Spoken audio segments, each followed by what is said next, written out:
Salut tout le monde et bienvenue pour un petit tutoriel sur comment utiliser Jitsi, qui est un logiciel gratuit et open source pour faire des conférences audiovisuelles en ligne. Donc à partir de leur site jitsi.org, vous allez vous retrouver sur cette page et la première chose que vous allez vouloir faire, c'est cliquer sur le bouton orange pour commencer une conférence. Donc ici, on se retrouve sur une page où vous allez pouvoir choisir le nom de la conférence. Donc moi je vais appeler ça Test In et Go. Donc là, la première chose, c'est qu'il va vous demander l'autorisation d'accéder à votre micro et votre caméra.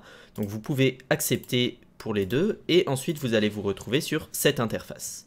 À partir de cette interface, ce que je vous conseille de faire, c'est d'aller en bas à droite sur les trois petits points. Ça va vous permettre d'accéder aux paramètres ou settings en anglais. Donc ici, le premier truc que vous allez vouloir faire, c'est changer la langue pour le mettre par exemple en français. On clique sur OK et ensuite si je retourne en bas à droite, voilà, là c'est en français, il me propose d'accéder aux paramètres. Donc deux choses que vous voulez faire, c'est premièrement, vous pouvez aller dans Profil et choisir un pseudo. Et ensuite dans Plus, ce que vous pouvez faire, c'est cliquer sur cette petite case pour que tout le monde commence en muet.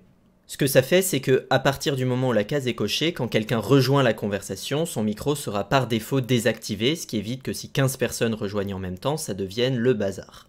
Donc une fois que vous êtes sur cette interface, je vais vous montrer quelques petits boutons qui peuvent être utiles. Donc en bas au centre, vous avez la possibilité d'activer ou désactiver le micro, de quitter la conversation et d'activer ou désactiver la caméra. En bas à gauche, vous avez un petit chat où vous pouvez aller discuter avec les personnes de la conférence. Voilà. Ensuite, vous avez la possibilité de lever ou baisser la main.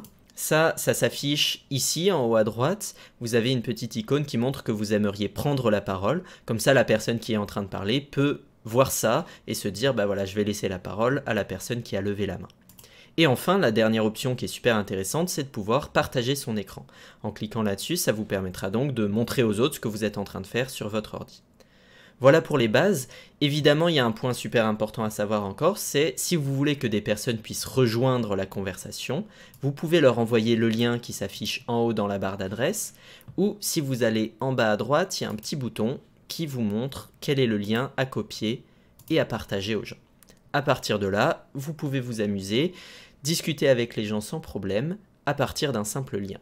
Donc j'espère que ça vous sera utile, bon courage pour continuer à travailler à distance et je vous souhaite une bonne chance.